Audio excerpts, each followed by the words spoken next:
from a small classroom whiteboard to a global platform. This is the growth story of how I fell in love with English, became an international school teacher, and finally found my authentic self as a video creator. Do you want to share your passion and build dedicated fans? This video is for every coach, consultant, educator, and solo entrepreneur, for you. October 16th, in 1980, I was born in Kyoto, Japan. We were a family of 4, a funny, athletic dad, a cheerful mom who was a wonderful cook, a kind, gentle big sister, and me. I loved doing acrobatics with my strong dad. He made me feel like I could do anything. First, balancing on my father's palm. Whoa! Standing longer than usual today. Next, holding his hands and spinning super fast. Spinning more than usual today. With my dad, I could even fly. His airplane was big and easy. I didn't care how fast he spun me around. My dad could do anything. He'd toss an orange segment almost to the ceiling and catch it perfectly in his mouth. Wow, so cool! I want to try! I'd try it too, but the orange would fly off in the wrong direction. We'd laugh, and my mom would just shake her head. Honestly, playing with my dad was so much fun, but I also loved drawing. My sketchbooks were filled with girls with sparkly eyes and beautiful dresses. They wore dresses and stood proudly on the white page. My mom and dad would always say, "You're so good." Hearing that made me so happy. Every drawing they liked most, I tucked away safely in my treasure file. Art class was my favorite. Today's model was the school chicken. I was determined to draw something cool, but I ended up with 2 scrawny chickens. I compared my sad chickens to the real one. Something's off. How do I make them look cool? Mumbling to myself, the teacher came over. How about this? She picked up a crayon and filled in my drawing. The chicken changed instantly, now standing tall and proud. Wow, amazing. From the same crayons, she created something totally different. I wanted to draw like her. I wanted to get better. In 6th grade, we had a poster project. I was so focused on being good, my own ideas disappeared. I copied a work straight from a textbook. The teacher praised my coloring, saying it was an homage. I couldn't feel proud. It wasn't my own idea. It wasn't my work. I wanted to create something that came directly from my own heart onto the paper. In junior high, art class was still my favorite, but we had more subjects. The big shock was English class. One day, our regular teacher introduced someone new. A tall, blue-eyed, curly-haired, bearded American teacher walked in. Hello, everyone! His voice filled the room.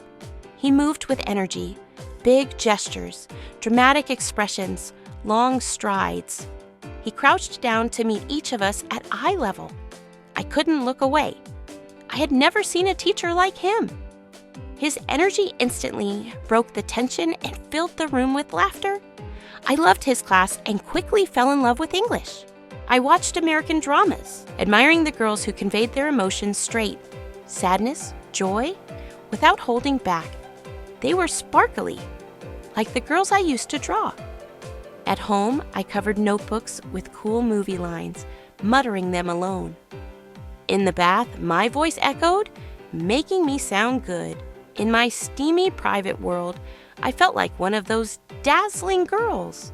In high school, I started English conversation classes and dreamed of going abroad. I applied to every university that offered study abroad. Ambition alone wasn't enough. I failed every college I wanted. What if I never pass? After another rejection, I trudged home, went straight to my room, and saw a letter from my dad on my desk. It contained my dad's thoughts. This university has multiple programs.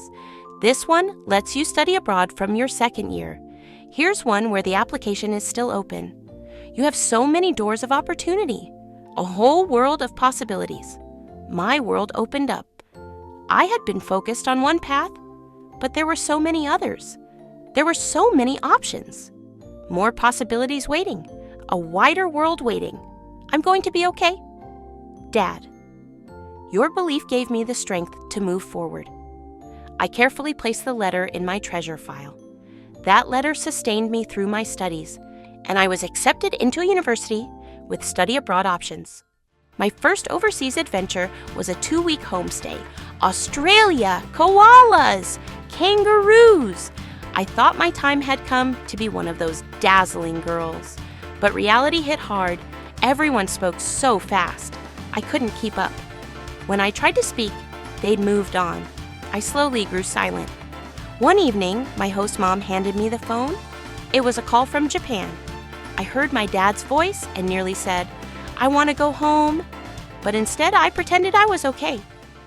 During my senior year in the US, I still couldn't speak smoothly, but I tried to express my feelings, slowly and honestly, in my own words.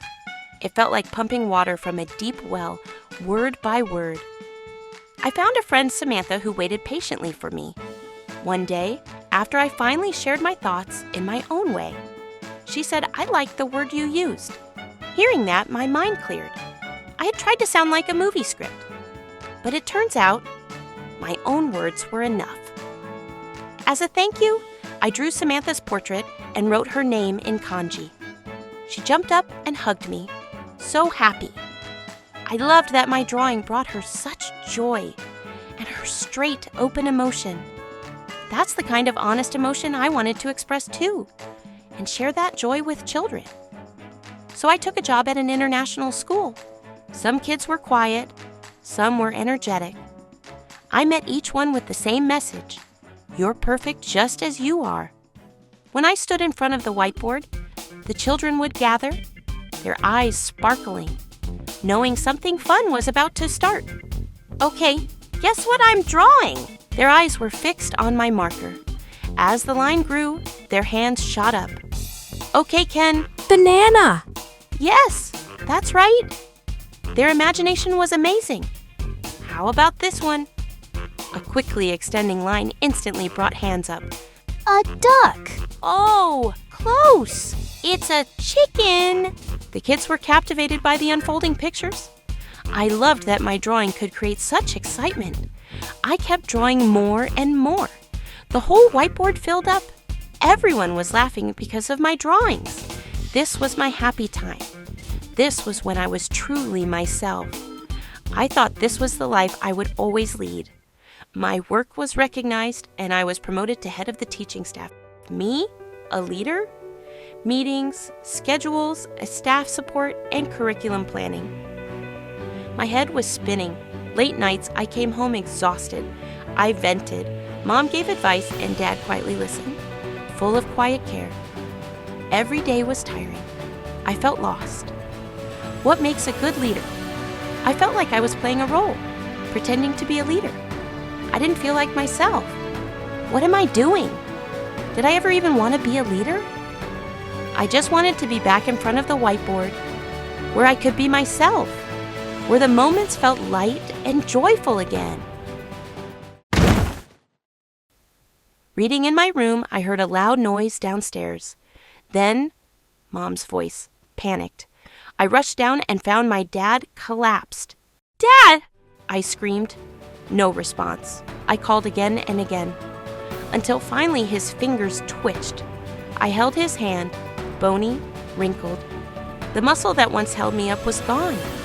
I used to feel like he was always watching over me. Now I was the one watching over him. I fought the fear of losing him, but he came back. He opened his eyes. He was really okay. I was so relieved. Seeing me exhausted from the pressure of leadership, Dad never said anything, but I knew I was worrying him. When was the last time we laughed together? Actually, when was the last time I laughed at all? This wasn't me. I wanted to do something that filled me with joy. What I want isn't to lead. What I want is something I truly love. It was around then that the school decided to create original materials. My boss asked, "Is anyone good at drawing?" Staff were to illustrate workbooks and mini picture books. I wanted to volunteer so badly. But what about my leadership role? Could I handle the extra work, especially with Dad going through hospital visits? No, I had to try. Drawing was so much fun. I knew I could do it. I decided to go for it. Let me do it! I was put in charge of the main illustrations. Once I said yes, my heart lit up. Ideas flowed like a river. Sketch after sketch, line after line. Not as a teacher, not as a leader. It was just me, drawing. My ordinary self felt thrilled and alive. This is it. This is who I really am. I'm having the best time. The finished materials were precious. The children's faces lit up as they turned the pages. Oh, wow, I get it. They were learning with curiosity. Seeing them made me grin. I want to draw more. I'd always tried my best at what I was given, but maybe there was more potential. A wider world awaits. I remembered a time I felt the same way. The college application failures. I was worried about my future then. My dad's letter had been my emotional lifeline. I took it from my treasure file. Every path was my potential. I could move forward with confidence. Tears streamed down my face. No matter which path I took or what job I did, it was all me. The me who taught, the me who led. From now on, I want to do what only I can do. I am one of a kind. My mind was set. I was rethinking the future I wanted to walk toward. As I scrolled my phone, a video started playing that I couldn't look away from. Lines appeared and disappeared on a whiteboard. What was this? It was a familiar whiteboard, but an entirely new world was unfolding. Like my students, my eyes were glued to the marker tip. I understood my students' excitement. My adult heart was dancing too. The 10-minute video felt like a whole movie. I was already a fan of the protagonist. This is amazing.